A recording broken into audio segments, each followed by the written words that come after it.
What's going on, y'all? Today we got when Michael Jordan was a point guard. Let's get into it.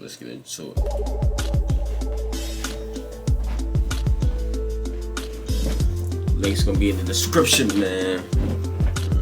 Fix my chair.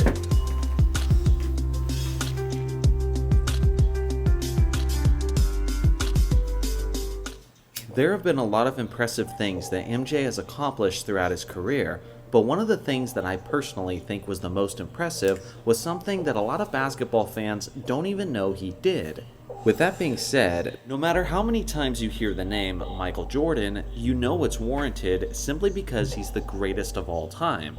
Kinda like the greatest game of all time, Raid Shadow Legends. Raid's got a ton of champions, over 3 awards, and bringing a Sarah version for a long time, and Ultimate Death Knight started and MT listed as the players and colors. All this treasure will be waiting for you here. Many of the greatest players in the modern game operate as the team's floor general.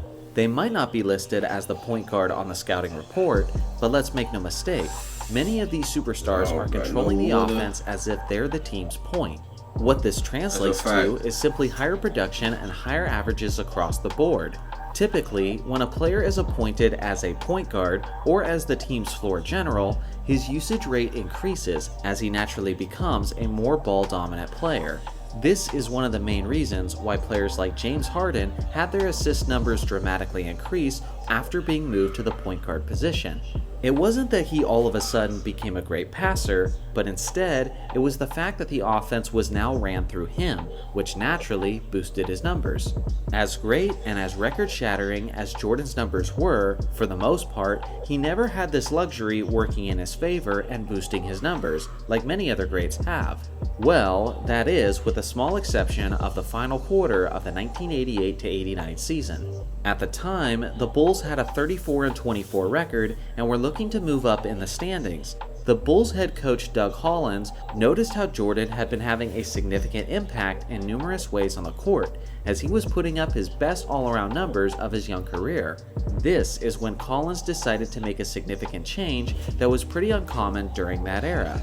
Collins moved the 6'6" Jordan from his usual shooting guard position to the point guard spot, as a way to pick up the tempo of the offense and allow Jordan to have more control over the game. What ensued was one of the most dominant individual stretches of NBA history. On the very first game against the Seattle Supersonics, Jordan firmly established himself as a distributor as he handed out a remarkable 15 assists.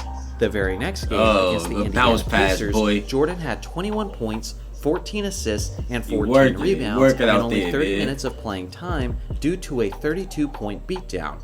He would have had a realistic shot at the historic 20-20-20 game if he had played his regular workload of minutes. Jordan remained at the point guard position for the final 24 games of the season, and in those games, he averaged 30.4 points, 9.2 rebounds, 10.7 assists, and 2.5 steals on 49.8% shooting. To go along with this ridiculous near triple-double average, Jordan had a streak of 7 straight triple-doubles and 10 triple-doubles in 11 games. In the game that Jordan didn't get a triple-double, he poured in 40 points, 11 assists, and 7 rebounds on 61.1% shooting. On another night, in a 15-point victory against the Blazers, Jordan dropped 34 points, 17 assists, 7 rebounds, and 6 steals on 50% shooting.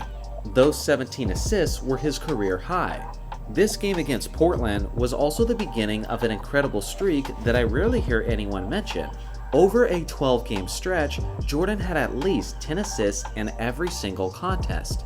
To put in perspective just how incredible that 12-game streak is, consider the fact that all-time great distributors and stat stuffers like Oscar Robertson, Russell Westbrook, James Harden, and Jason Kidd have never had a streak longer than MJ's of games with at least 10 assists. To put it simply, Michael Jordan wasn't just great at the point guard position, but he appeared to be playing like he was the greatest point guard of all time. This was just one end of the court though. Despite spending so much energy on offense as a point guard, Jordan still had the responsibility of locking down opposing perimeter players, and unlike players who use their offensive load as an excuse for their lack of defensive intensity, Jordan still brought it on the defensive end every single night. Not only was Jordan 3rd overall in steals per game, but he also finished that season on the NBA's first team all-defense. Gotta be on point. He was 5th overall in defensive win shares, 1st overall in defensive plus-minus, and finished that season in the 5th spot for the NBA's Defensive Player of the Year. Bro. Jordan and the Bulls made it all the way to the Eastern Conference Finals, where they were eliminated in 6 games by the bad boy Detroit Pistons. After yet another defeat at the hand of Detroit, Chicago's management decided that it was time to shake things up and fired Doug Collins from his head coaching position. He was replaced with the legendary Phil Jackson, and thus the triangle offense was implemented, and Jordan's days as a point guard were now behind him. Jordan's numbers at the point were utterly insane, but let's be honest, his numbers earlier that season, before he switched positions, were pretty nuts too. The major what-if question that this video raises is, what if Jordan had remained at the point guard position throughout his career? How would that have affected his career numbers? Well, at the very least, we can make an educated guess based on how Jordan's numbers adjusted during the 1989 season.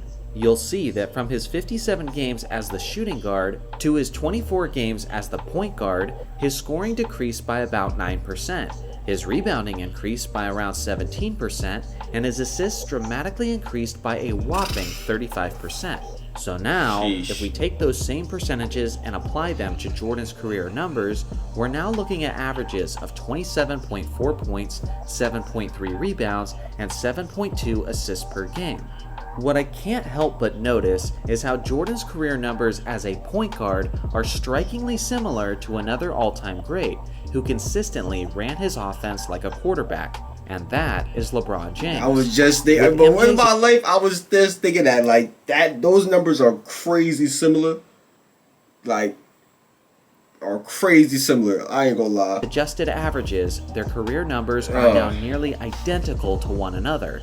Obviously, over time, this change in playstyle could have affected other aspects of Jordan's game, like an increase in turnovers, potentially more injuries due to his increased workload, and maybe he even wins less championships as a point guard rather than playing within the system of the triangle offense. It's impossible to say for sure, but at the very least, this perfectly summarizes how a player's perception, production, and impact can dramatically change with a simple switch of a position. So what do you guys think? If Jordan had remained at the point guard position, how would it have ultimately affected his career? Would we have been referring to him or Magic Johnson as the greatest point guard of all time? Let me know your thoughts in the comments section below. Let me know what y'all think about those numbers, bro. That's wicked. That is actually that close when you adjust the numbers. That just goes to show you how close they actually are. But then you add in the records. But he might not have all those records if he's playing point guard the whole time. So it's like, okay. The championships though still is the problem. You know? Bron don't got the championships. He don't got the accolades. You know? Because I was still Bron is still, even if Mike doesn't get as many as he did at point guard, Bron will still be most likely on the losing end, you know. But if you guys enjoyed this reaction, I know what to do. Tell me in the comments. Let me know what you guys want me to react to. But click on this joint right there on your screen right now. Turn on post notifications, subscribe, and I'm out of here, man.